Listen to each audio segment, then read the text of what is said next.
یہ پاکستان میں تو بہت مشہور ہے. ہر وہ مزار جو کسی دریا کے کنارے پہ ہے اور وہاں سے کوئی پل گزر رہا ہے, کہتے جی اے 65 دی جنگ چ باوے انہوں نے پل بچا لیا سی. ہاں جی, یہ ہمارے جہلم شہر میں بھی مشہور ہے جی. سبز چوگا پایا سی بابا جی, اتو بم آندے سن کیچ کر لیندے سن. یہ جہلم شہر کے اندر میں آپ کو بتا رہا ہوں. آپ سمجھ رہے ہیں صرف راوی کا پل بچا ہوا ہے. راوی کا پل تو چھوٹا ہے, جہلم کا پل تو بڑا ہے جی. داتا صاحب نے آ کے کیچ کیتے نے جی انڈیا دے بم. آپ انڈیا چلے جائیں, انہوں نے بھی میوزیم بنائے ہوئے ہیں جو ان کی دیویوں نے 1965 میں بم پکڑے ہوئے ہیں پاکستان کے, انہوں نے بھی کیچ کیتے ہوئے ہیں. جاؤ ہندو ہو جاؤ پھر.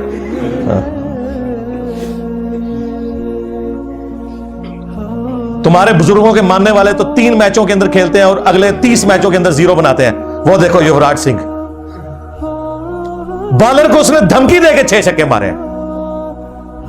مان لو اس کو صاحب کرامت اگر یہی کرائیٹیریا ہے تو. اور فاسٹ بالر کو چھکے مارے ہیں, اسپنر کو نہیں. پہلی دفعہ ہوا کہ اس نے فاسٹ بالر کو 6 چھکے مارے اور بتا کے مارے.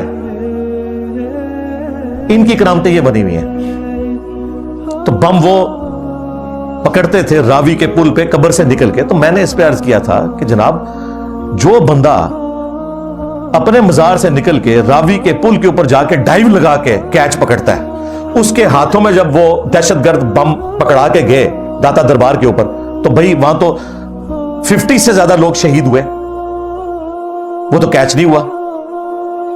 جس بابے کی طرف تم نے منسوب کیا تھا عبداللہ شاہ غازی کی طرف, ان بیچاروں کو تو پتہ بھی نہیں ہوگا کہ وہ سمندر روکتے ہیں. اسی مزار کے اوپر بم ٹھوک کے چلے گئے دہشت گرد, نہیں پکڑ سکے. آج بھی چلے جائیں کراچی کی بہترین ہیروئن چرس اور نشاور چیزیں آپ کو عبداللہ شاہ غازی کے مزار کے اوپر ملیں گی. اور کہتے ہیں یہ بزرگوں نے ڈیوٹیاں سنبھالی ہوئی ہیں. اور وہ کوکب نورانی صاحب جو ہمارے کراچی میں ہیں, وہ کہتے ہیں کہ جی ایک تو پاکستان کے وہ حکمران ہیں جن کو آپ وزیر اعظم کہتے ہیں, لیکن پاکستان کے جو اصل حکمران ہیں وہ میرے داتا صاحب ہیں. اسلامی جمہوریہ پاکستان, اس وطن میں ایک تو ہے ملکی حکمران جو بدلتے رہتے ہیں, مگر اس ملک کے روحانی تاجدار اصل بادشاہ میرے داتا صاحب رحمت اللہ تعالی علیہ حضرت سیدنا علی بن عثمان حجویری المعروف سیدنا داتا گنج بخش رضی اللہ تعالی. بھائی ٹھیک ہے, پھر پاکستان کی معیشت کا جو بیڑا غرق ہوا ہے وہ تو پھر ہمیں کسی وزیر اعظم سے نہیں پوچھنا چاہیے, انہی سے ہی پوچھنا چاہیے کہ سرکار کیا کیتا ہے ملک نال.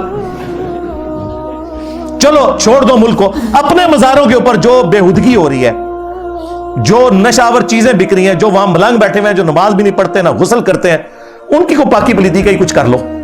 یہ باتیں کرے ہوئے جی کعبے جی لوگوں کی جیب کٹ جاتی ہے. اور جناب کعبے والے نے کب کہا کہ جیب نہیں کٹے گی؟ تمہارا تو دعویٰ ہے بزرگوں کی ڈیوٹی ہے. کعبے والے نے تو کہا تم نے سب کچھ کرنا ہے. کعبے والے نے تو حسین ابن علی کو بھی شہید ہوتے دیکھا ہے, دنیا کو بقدر ایفرٹ چھوڑا ہے. یزید پلیت کے دور کے اندر کعبے کی توہین ہوتے ہوئے دیکھا ہے, دنیا کو بقدر ایفرٹ چھوڑا ہوا ہے. یہ تمہارا دعویٰ تھا نا, تو یہ دعویٰ بھی ان کا